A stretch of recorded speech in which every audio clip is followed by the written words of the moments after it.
Em poucas palavras, um oferecimento da Primeira Igreja Presbiteriana do Recife, numa abordagem direta sobre o mundo, a vida e a sociedade à luz da Palavra de Deus, com o pastor Augustus Nicodemos.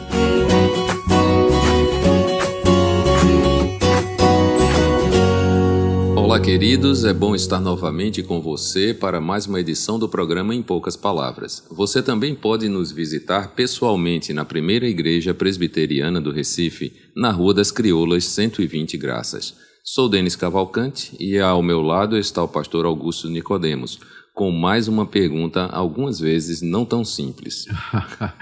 Pelo jeito a pergunta de hoje é complicada, né?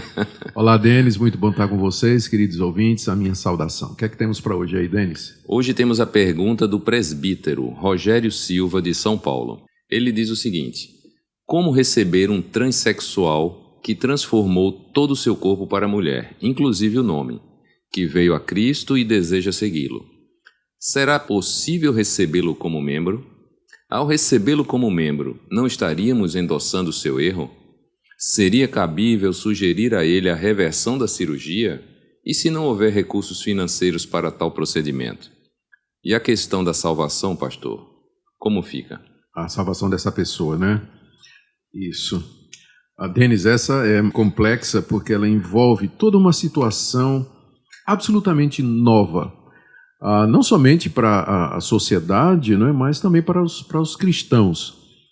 Somente nos últimos tempos, né, que esse tipo de procedimento tem se tornado não somente possível, mas tem acontecido muito, de pessoas que sentem, que homens que se sentem como mulher, que passam por cirurgias pesadas, alterando o corpo, né, querendo se transformar em mulher, causando uma série de questões éticas, né? Questões éticas, não somente, por exemplo, para nós, como igreja, mas até em outras áreas. Recentemente, nós temos visto aí nas mídias sociais o questionamento de transexuais, de homens que se fizeram mulheres e que vão competir, né, vão participar dos esportes e ganham primeiro, segundo lugar fácil, né? Porque por mais transformação que você faça no seu corpo, você é homem, né? E a estrutura masculina em determinados esportes ela prevalece contra a estrutura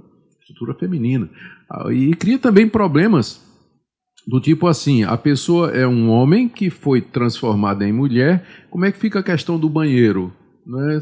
Nas escolas ou mesmo num shopping? Para que banheiro aquela pessoa vai? Você gostaria de deixar sua filha no mesmo banheiro em que tem um homem que foi transformado em mulher? Como é que fica isso? Então, são questões difíceis que a própria sociedade está enfrentando, né? E que acaba também sendo um desafio para as igrejas como tratar essas pessoas. Então, eu vou tentar responder aqui, Denis, as perguntas do Rogério. É, né? Verdade.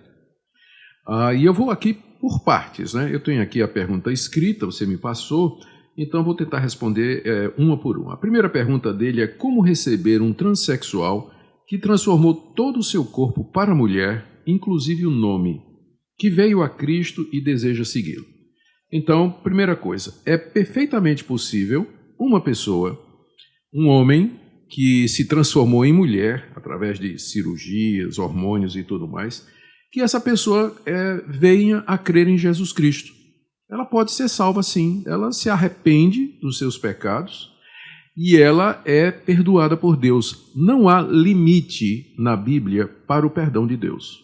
Quando Paulo escreve a sua primeira carta aos Coríntios, no capítulo 6, ele se refere à situação dos habitantes da cidade antes de receberem o Evangelho. Se você quiser me acompanhar aí na sua Bíblia, né? Está na primeira carta aos Coríntios, eu estou aqui abrindo a minha também, a primeira aos Coríntios, no capítulo 6, acredito que a partir do versículo 9. Paulo diz: não se engane, estou lendo o verso 9, nem imorais, nem idólatras, nem adúlteros, nem efeminados, nem homossexuais, nem ladrões, nem avarentos, nem bêbados, nem maldizentes, nem roubadores herdarão o reino de Deus. Aí ele diz, Denis: alguns de vocês eram assim, mas vocês foram lavados, foram santificados, foram justificados no nome do Senhor Jesus Cristo e no Espírito do nosso Deus. Note aqui, Denis, que na lista que Paulo dá do que os coríntios eram antes de conhecer a Jesus, estão os afeminados e os homossexuais que se converteram. Paulo diz que eles foram santificados, justificados e foram lavados no nome do Senhor Jesus Cristo e pelo Espírito do nosso Deus. Então, é possível uma pessoa que passou por esse processo, né, de transformação, é possível que ela venha a se converter a Jesus Cristo. E nós temos que lembrar que a conversão inclui o arrependimento. Ou seja, essa pessoa ela vai cair em si e ela vai ver que não somente isso, mas toda a sua vida estava longe de Deus. Esse não será o único pecado da qual ela tem que se arrepender. Ela tem que se arrepender de outros pecados também. Mentira, da desonestidade, da mágoa, do ódio, da vingança, do ressentimento, da incredulidade, dureza de coração. Tem que se arrepender de tudo. É um pacote completo. O que eu quero dizer é que o perdão de Deus é estendido a todo tipo de pecador. Não há limite. A gente não pode pensar que um transexual ele não pode se arrepender. Ele pode sim. Ele pode conhecer Jesus Cristo, arrepender-se do seu pecado e ter a sua vida mudada e transformada. Então, a primeira pergunta aqui, como receber um transexual que veio a Cristo e deseja segui-lo? Então, é recebê-lo como nós recebemos qualquer outra pessoa, né? Recebê-lo mesmo como irmão, abraçar em Cristo Jesus e estender a ele o nosso perdão e a nossa aceitação como membro da igreja. Aí qual é a próxima pergunta aí, Denis? Dele? Ao recebê-lo como membro, não estaríamos endossando seu erro? Veja só, se ele continuasse no erro, Denis, se ele continuasse no erro e nós o recebêssemos como membro da igreja, a gente estaria endossando. Da mesma forma que se a gente recebesse um adúltero, um cara que tem muitas mulheres. Ele diz que é crente, a gente sabe que ele tem muitas mulheres e a gente recebe ele como membro da igreja. A gente está endossando o erro dele. Um cara que é conhecido como mentiroso, como desonesto, e a gente o recebe como membro da igreja, sem que ele tenha mostrado qualquer sinal de arrependimento, se a gente fizer isso, a gente está endossando, né? Mas no caso aqui, nós estamos pressupondo que esse transexual, ele se arrependeu, né? Como o pessoal lá de Corinto. Ele reconheceu que a sua vida estava longe de Deus. E ele percebeu que errou e pecou diante de Deus, então ele está arrependido. Então, nós recebemos na igreja pecadores arrependidos, o que significa que não existe endosso. Não estamos endossando, nós estamos recebendo uma pessoa que errou, mas que agora está arrependida e que quer mudar de vida. E a outra pergunta? Seria cabível sugerir a ele a reversão da cirurgia e se não houver recursos financeiros para tal procedimento? Eu acho que cada caso é um caso, não é? Então, eu acho que não é nem que a gente... que cabe sugerir a reversão da cirurgia, cabe. Não é? Agora, eu creio que uma pessoa que fez esse procedimento e que se arrependeu, ela mesma vai partir do próprio coração dela o desejo de retificar isso, não é? De consertar a sua vida, de retomar ao seu sexo biológico, que é o sexo de origem, não é? Ele nasceu homem, não é? Então ele é homem, embora ele possa sentir atração por homens, não é? Mas ele é biologicamente homem, ele deve tentar voltar à sua definição original. E se não houver, e se ela quiser, ele, né? Se ele quiser fazer esse tipo de procedimento e não houver recursos financeiros, eu creio que a igreja pode ajudar no possível, né? A igreja pode ajudar contribuindo financeiramente para esse tipo de coisa. Às vezes na igreja há médicos, né? Ou pessoas que têm conhecimentos que podem facilitar esse tipo de cirurgia de reversão. Mas a iniciativa, na verdade, devia partir. E eu creio que se a pessoa estiver realmente arrependida, então ela mesma vai procurar e ter essa iniciativa, Denis. Mais alguma coisa aí na pergunta? Só a última é a questão da salvação dessa pessoa. Sim, isso aí eu creio que já ficou claro, né, durante a nossa exposição aqui. Se essa pessoa ela se arrependeu verdadeiramente e ela creu em Jesus Cristo como seu único e suficiente Salvador, a Bíblia nos diz que quem crê no Senhor Jesus Cristo será salvo.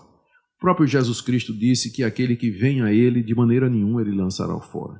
A Bíblia nos assegura que quem crer em Jesus tem a vida eterna. E essas promessas não se aplicam a um determinado grupo de pessoas, mas elas são feitas a todos, todos. Todos que ouvirem, todos que se arrependerem, todos que vierem a Cristo em fé, eles serão perdoados, justificados dos seus pecados, serão vistos por Deus não mais como condenados, mas como seus filhos, e, portanto, essas pessoas deveriam ser recebidas na igreja. Agora, não vai ser fácil a inclusão, não é? É verdade. Não vai ser muito fácil, tem muito preconceito, né? Tem muita... as pessoas vão olhar meio de banda e tudo mais. As igrejas precisam estar preparadas para receber pessoas assim que realmente se converteram, se arrependeram e querem mudar de vida. Muito obrigado, pastor, pela sua pergunta. Aliás, muito obrigado, pastor, pela sua resposta. Eu também tenho muitas perguntas sobre esse assunto. Ótimo.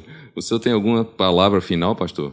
Sim, eu diria que nós não devemos limitar a graça de Deus e devemos tentar enxergar, primeiro, que o pecado nos afetou profundamente, mas onde abundou o pecado, superabundou a graça. A graça de Deus é maior do que o dano do pecado. E pessoas assim, elas podem sim vir a Cristo Jesus, ser recebidas como nossas irmãs e se tornarem parte da nossa igreja.